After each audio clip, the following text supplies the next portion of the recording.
নমস্কার, নিউজ তৎকাল 24-এ আপনাদের সকলকে স্বাগত। আপনাদের সাথে আমি দেবব্রত। দেখে নেব এখনকার সংবাদ শিরোনামগুলি। জঙ্গলে 37 কেজি গাঁজা উদ্ধার, পুলিশি অভিযান জোরদার হবে। বিলোনিয়ায় জনবহুল রাস্তায় বিদ্যুৎ তার ছিঁড়ে আগুনে ঝলসানো, বড় দুর্ঘটনা এড়ালেন লোকজন। ডেলিভারির বয় প্রসেনজিতের মৃত্যু মামলায় আরও 2 পলাতক অভিযুক্ত গ্রেপ্তার। লংতরাই ভ্যালি ছৈলেংটা এলাকায় পরিত্যক্ত সিপিএম অফিস থেকে মহিলার মৃতদেহের কঙ্কাল উদ্ধার। শান্তির বাজারে একদিনব্যাপী মহকুমা ভিত্তিক বাল বৈজ্ঞানিক প্রদর্শনী অনুষ্ঠিত। বিধানসভায় প্রয়াত অধ্যক্ষ বিশ্ববন্ধু সেনকে শেষ শ্রদ্ধা, নীরবতায় শোক সেলামি। সড়ক দুর্ঘটনায় সংবাদপত্র বিতরক অজয় আচার্যের পরিবারের পাশে থাকার ঘোষণা কল্যাণপুর প্রেস ক্লাবের। এখন সংবাদ বিস্তারিত। তেলিয়ামুড়া থানাধীন দাসুপাড়ার গভীর জঙ্গল এলাকা থেকে পুলিশি তৎপরতায় বিপুল পরিমাণ গাঁজা উদ্ধার হয়েছে। গোপন সূত্রে পাওয়া খবরের ভিত্তিতে তেলিয়ামুড়া থানার পুলিশ একটি বিশেষ অভিযান চালায়। অভিযানে জঙ্গল থেকে পরিত্যক্ত অবস্থায় 4টি ব্যাগ উদ্ধার করা হয়। উদ্ধার হওয়া ব্যাগগুলির ভেতর থেকে মোট 37টি প্যাকেটে প্রায় 37 কেজি গাঁজা বাজেয়াপ্ত করা হয়েছে। প্রাথমিকভাবে পুলিশের ধারণা, পাচারের উদ্দেশ্যে এই নিষিদ্ধ সামগ্রীগুলি সেখানে লুকিয়ে রাখা হয়েছিল। যদিও অভিযানের সময় কাউকে আটক করা সম্ভব হয়নি, তবু পুলিশ নির্দিষ্ট ধারায় একটি মামলা রুজু করে ঘটনার তদন্ত শুরু করেছে।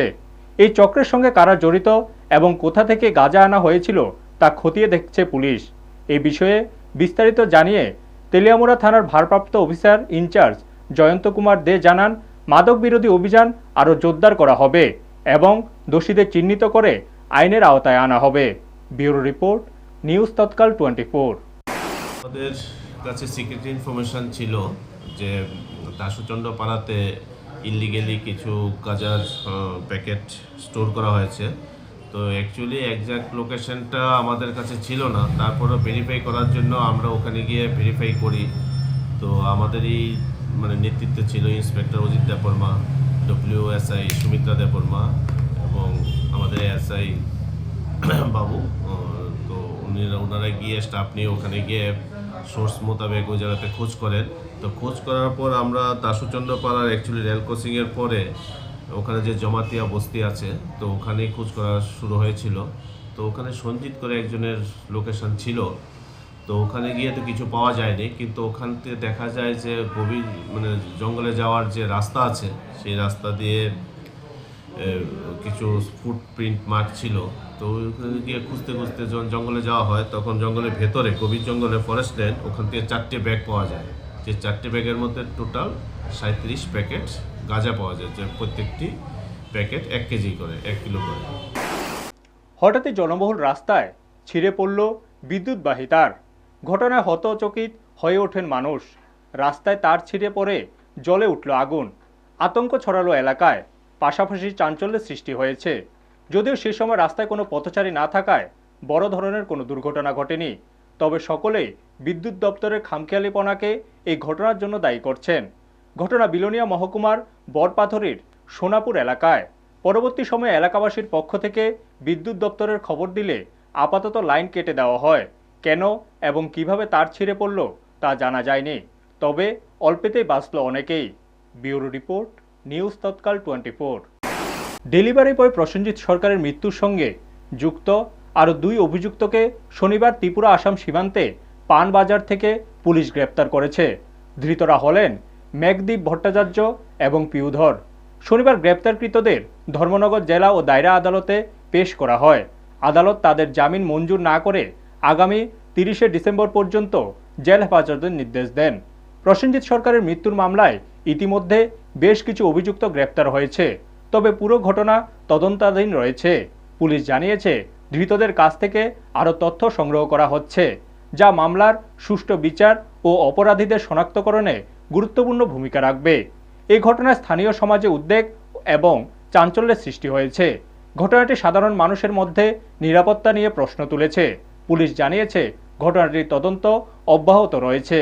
ব্যুরো রিপোর্ট, নিউজ তৎকাল 24।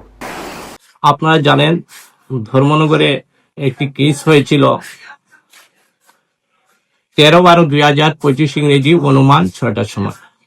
একটা ডেলিভারি বয়কে সে ব্রুডার্ট কুরিয়ার সার্ভিসের কর্মী ছিল। তাকে অফিসেই 5 জন একুশ পার্সন, সঙ্গীতা ভট্টাচার্য, সুস্মিতা ভট্টাচার্য, সৌরভ ভট্টাচার্য, মেঘদীপ ভট্টাচার্য এবং ইউধর নামে আরেকজন মহিলা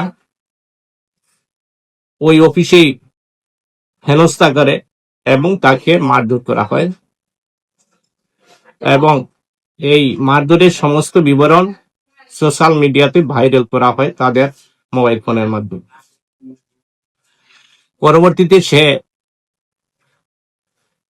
পরবর্তী দিন অর্থাৎ 14/12/2025 ইংরেজি সকালবেলা তার বাড়ির পাশেই তার মৃতদেহ একটা গাছে ঝুলন্ত অবস্থায় পাওয়া যায়। এই ঘটনাকে কেন্দ্র করে ওর পিতা বিচার প্রার্থী হন, থানাতে কেস করেন, যে কেসটি 329 সাবসেকশন 4, 115 সাবসেকশন 2, 103 সাবসেকশন 1 এবং 3 সাবসেকশন 5 এ রেজিস্ট্রি হয় বিএনএস 2023 এর অধীনে। এই কেসের আজকে 2 জন আসামিকে আদালতে প্রডিউস করা হয়। ওরা এতদিন পলাতক ছিল। ওরা হলো মেঘদীপ ভট্টাচার্য এবং আরেকজন পিউধর। ওদেরকে চুড়াইবাড়ি নাকা পয়েন্ট থেকে মেঘদীপ ভট্টাচার্যকে এবং পিউধর কে প্রেমতলা ফায়ার সার্ভিস এরিয়া থেকে পুলিশ অ্যারেস্ট করে আজ আদালতে প্রডিউস করা হয়। আদালত ওদের পক্ষে বেল পেয়ার দেওয়া হয়। আদালত বেল পেয়ার শোনার পর তাদের বেল পেয়ার নামঞ্জুর করেন। তাদেরকে 30/12/2025 পর্যন্ত জেল কাস্টাডিতে পাঠানো হয় এবং এর মধ্যে 2 দিন পুলিশ তাদেরকে জেল কাস্টাডিতে গিয়ে জেরা করতে পারবে। পুলিশ তাদেরকে ইন্টারোগেশন করতে পারবে। ধলাই জেলার লংতরাই ভ্যালি ছৈলেংটা এলাকার পুরাতন সিপিআইএম সমন্বয় অফিসের ভেতরে এক মহিলার মৃতদেহের কঙ্কাল উদ্ধারের ঘটনায় ব্যাপক চাঞ্চল্য দেখা দিয়েছে। স্থানীয়রা জানিয়েছে, শনিবার পূজার জন্য প্রসাদ তৈরি করার উদ্দেশ্যে ওই পরিত্যক্ত সমন্বয় অফিসের দরজা খুললে হঠাৎ করে মৃতদেহের কঙ্কাল দেখতে পান। বিষয়টি দ্রুত এলাকায় ছড়িয়ে পড়ে এবং তা নিয়ে তীব্র চাঞ্চল্যের সৃষ্টি হয়। ঘটনাস্থলে বিশাল পুলিশ বাহিনী পৌঁছেছে। পুলিশ জানিয়েছে, তারা পুরো এলাকাটি ঘিরে রেখেছে এবং বিষয়টি খতিয়ে দেখছে। পাশাপাশি উচ্চপদস্থ পুলিশের একটি বিশেষ টিমও দ্রুত ঘটনাস্থলে পৌঁছানোর কথা জানানো হয়েছে। পুলিশের তরফে আরও জানানো হয়েছে, মৃতদেহটি কার এবং কিভাবে এই অবস্থায় এলো তা জানার জন্য তল্লাশি ও তদন্ত শুরু করা হয়েছে। পুলিশ ঘটনার সঠিক তথ্য পাওয়ার পরে বিস্তারিত জানাবে বলে জানিয়েছেন। ব্যুরো রিপোর্ট, নিউজ তৎকাল 24। জাস্ট আয়া দেখলাম এটি শৈলেংটা থানার আন্ডারে শৈলেংটা বাজারেই একটা পুরনো একটা পার্টি অফিস আসলো, সমন্বয় অফিস। সেই সমন্বয় অফিস অনেক দিন ধরে বন্ধ ছিল বলে জানা গেছে।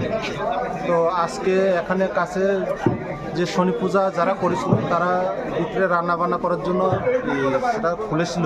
তখন ভিতরে একটা মৃতদেহ, অজ্ঞাত মৃতদেহ পাওয়া গেছে। তো আমরা এফএসএল টিম এখন আনতাছি, তারপরে আমরা ইনভেস্টিগেশন করতেছি। শান্তিরবাজার মহকুমার বেতাকা দ্বাদশ শ্রেণী বিদ্যালয়ে সমগ্র শিক্ষা অভিযানের সহযোগিতায় একদিনব্যাপী বাল বৈজ্ঞানিক প্রদর্শনী অনুষ্ঠিত হয়েছে। প্রদর্শনীতে বিভিন্ন বিদ্যালয়ের ছাত্রছাত্রীরা তাদের তৈরি বিজ্ঞানভিত্তিক মডেল ও উদ্ভাবনী স্থাপন করেছেন। প্রদর্শনীতে উপস্থিত ছিলেন জোলাইবাড়ি পঞ্চায়েত সমিতির চেয়ারম্যান তাপস দত্ত, শান্তিরবাজার পৌর পরিষদের চেয়ারম্যান স্বপ্না বৈদ্য, ভাইস চেয়ারম্যান সত্যব্রত সাহা, দক্ষিণ ত্রিপুরা জেলার বিজ্ঞান বিভাগের শিক্ষক সন্তোষ নাথ, সমাজসেবী দেবাশিস ভৌমিক ও সুমন দেবনাথ, জোলাইবাড়ি আইএএস অফিসার বিকাশ দেবনাথ, শান্তিরবাজার মহকুমা শাসক সঞ্জিত চাকমা এবং অন্যান্য শিক্ষক ও কর্মকর্তারা। প্রদর্শনীর সময় কিছু শিক্ষক ও শিক্ষিকাকে বিশেষভাবে সম্মাননা দেওয়া হয়। শান্তিরবাজার পৌর পরিষদের ভাইস চেয়ারম্যান সত্যব্রত সাহা বক্তব্যে বিজ্ঞান বিভাগের মূল শাখাগুলো যেমন পদার্থবিজ্ঞান, রসায়ন, জীববিজ্ঞান, ভূতত্ত্ব ও জ্যোতির্বিদ্যা সম্পর্কে বলেন। এই শাখাগুলো আমাদের চারপাশের জগৎ, শক্তি, জীবন ও মহাবিশ্বের নিয়মাবলী বোঝার জন্য গুরুত্বপূর্ণ। বিজ্ঞান ও প্রযুক্তির সঠিক ব্যবহার আমাদের জীবনে উপকারী হলেও অপব্যবহার যেমন পারমাণবিক অস্ত্র ঝুঁকিপূর্ণ হতে পারে। প্রদর্শনীটি শিক্ষার্থীদের মধ্যে সৃজনশীলতা ও বৈজ্ঞানিক মনোভাব জাগিয়ে তোলার একটি গুরুত্বপূর্ণ উদ্যোগ হিসাবে গুরুত্বপূর্ণ ভূমিকা রেখেছে। ব্যুরো রিপোর্ট, নিউজ তৎকাল 24। জোরে কও একটু। আল্ট্রাসনিক সেন্সর দিয়ে বানাইছি। এটার মধ্যে একটা টাইমার আছে, মানে এটা হচ্ছে অন্ধ ব্যক্তি যারা তারা জন্য। এটার মধ্যে মানে কিছু একটা জিনিস যদি সামনে আসে তাহলে সেন্সরটা ডিটেক্ট করবো, তারপরে এটা মানে একটা সাউন্ড ফাটাইবো, এখানে আওয়াজ করলে তো অন্ধ ব্যক্তিটা বলতে পারবো যে এখানে সামনে কিছু একটা জিনিস আছে। তো তোমরা কোন স্কুল থেকে? ভগবান ইংলিশ মিডিয়াম হয়েছে। তোমার নামটা? সংকেত কুমার দাস। মন দিয়ে একটু শুনবার জন্য, কারণ ভারতবর্ষ একটা সন্ধিক্ষণে দাঁড়িয়ে আছে। সন্ধিক্ষণটা কি? সেই সন্ধিক্ষণটা হচ্ছে আমার ভবিষ্যৎ প্রজন্ম, অর্থাৎ যারা বর্তমানে শিক্ষার্থী আছো তাদের জন্য। আগে বিজ্ঞান মেলা নামে এই মেলা সারা ভারতবর্ষে ছিল। Jawaharlal Nehru national science, mathematics and environment exhibition নামে সুদীর্ঘ নামের একটা প্রদর্শনী ছিল। বর্তমানে সেটা ডিজিটাল ইন্ডিয়াতে পরিণত হওয়ার পর এটাকে বর্তমান রাষ্ট্রবাদী সরকার নাম দিয়েছেন বাল বৈজ্ঞানিক প্রদর্শনী, অর্থাৎ খুদে বিজ্ঞানীরা তাদের উপস্থাপনা প্রদর্শন করবেন। আজকের দিনে আমরা একটু বিজ্ঞান প্রযুক্তিতে আমরা কুফলতার দিকে একটু বেশি এগিয়ে যাই। আমাদের প্রত্যেকের হাতে, প্রত্যেক অভিভাবকের হাতে মোবাইল নামক যে যন্ত্রটা আছে সেটা বিজ্ঞানেরই দান। আজকে আমরা এই মোবাইল দিয়ে বিশ্বের যা কিছু আছে, প্রতি মুহূর্তে কি ঘটছে আমরা জানতে পারি। আবার বিশ্বের সবচেয়ে খারাপ কি আছে সেটাও আমরা এই মোবাইল থেকেই জানতে পারি। সবাইকে আমার পক্ষ থেকে আমার আন্তরিক শুভেচ্ছা অভিনন্দন। বিজ্ঞান মেলা, বিজ্ঞান আমাদের জীবন, বিজ্ঞান আমাদের ভবিষ্যৎ। সক্রিয় একদিনের সেমিনারে আপনাদেরকে সকলকে স্বাগত জানাই। বিজ্ঞান শুধু বইয়ের পাতা নয়, আমাদের জীবনের প্রতিটি ধাপের বিষয়ে। বিধানসভার অধ্যক্ষ প্রয়াত বিশ্ববন্ধু সেনকে শেষ শ্রদ্ধা জানানো হলো ত্রিপুরা বিধানসভায়। উপস্থিত ছিলেন মুখ্যমন্ত্রী ডক্টর মানিক সাহা, রাজ্যপাল ইন্দ্রসেনা রেড্ডি নাল্লু সহ শাসক দলের মন্ত্রী, বিধায়করা এবং বিরোধী দলের বিধায়করাও। প্রয়াত অধ্যক্ষ বিশ্ববন্ধু সেনের কর্মজীবন ও বিধানসভায় তার গুরুত্বপূর্ণ অবদানের কথা স্মরণ করা হয়। উপস্থিত সকল সদস্য গভীর শ্রদ্ধা ও সম্মানের সঙ্গে তার স্মৃতির প্রতি শ্রদ্ধা নিবেদন করেন। প্রয়াত অধ্যক্ষকে বিধানসভায় শোক সেলামি প্রদান করা হয় এবং কিছু সময়ের জন্য নীরবতা পালন করা হয়। বিধানসভা কক্ষের শোকের আবহে সবাই প্রয়াত অধ্যক্ষের বিদেহী আত্মার শান্তি কামনা করেন এবং শোকস্তব্ধ পরিবারের প্রতি সমবেদনা জানান। ব্যুরো রিপোর্ট, নিউজ তৎকাল 24। विश्वबंधु सेन जी केवल असेंबली में स्पीकर के नाते ही नहीं पूरे एक बुजुर्ग आदमी हैं। 4 टाइम एमएलए रहे हैं और नॉर्थ त्रिपुरा में बहुत पॉपुलर लीडर है। मैं कभी भी टूर पे नॉर्थ त्रिपुरा जाते हैं तो पर्सनली मिलते थे और डेवलपमेंट के बारे में, जिला के बारे में, उनके कॉन्स्टिट्यूंसी के बारे में बात करते थे। একজন ব্যক্তি, আমার সাথে ওনার প্রায় 25 বছরের পরিচয়। শুরু থেকেই খুব মিষ্টভাষী লোক ছিলেন উনি। আমি যখন এমএলএ ছিলাম উনি এমএলএ ছিলেন, উনি যখন এমএলএ ছিলেন আমি এমএলএ ছিলাম না, তবু আমাদের কথা হয় এবং খুব সুদক্ষ ব্যক্তি। আপনারা নিশ্চয়ই দেখেছেন আমি লিডার অফ অপোজিশন ছিলাম। তখন ওনার স্পিকারের যে কর্মসূচিগুলো উনি খুব ভালোভাবে পালন করতেন। আসলে আমার স্পিকার হওয়ার সময়টার ব্যাপারের চাইতেও ও যখন ছাত্র ছিল এমবিবি কলেজে পড়াশোনা করে, হোস্টেলে ছিল, ওদের পরিবারের সঙ্গেও আমার দীর্ঘদিনের সম্পর্ক এবং ওকে রাজনীতিতে আমি টেনে আনি। একটু চঞ্চল ছিল, তাহলেও প্রতিভাবান ছিল, বিভিন্ন ক্ষেত্রে ওর যথেষ্ট নলেজ ছিল, নাটক, অভিনয়, এই সমস্ত দিকে মানে সাংস্কৃতিক অঙ্গনে ওর যাতায়াত ছিল। আর ছাত্র হিসেবেও ছাত্র রাজনীতির সঙ্গে জড়িয়ে আমার নেতৃত্বেই কাজ করেছে দীর্ঘদিন। তার পরবর্তী জীবনে এসে শেষ পর্যন্ত আবার বিধানসভায় এসে আমি অধ্যক্ষ ও উপাধ্যক্ষ, একটা গভীর এবং নিবিড় সম্পর্ক ছিল। এখনকার মতো সংবাদ এই পর্যন্তই। পরবর্তী সংবাদের জন্য চোখ রাখুন নিউজ তৎকাল 24 এর পর্দায়। আপনারা দেখছেন নিউজ তৎকাল 24।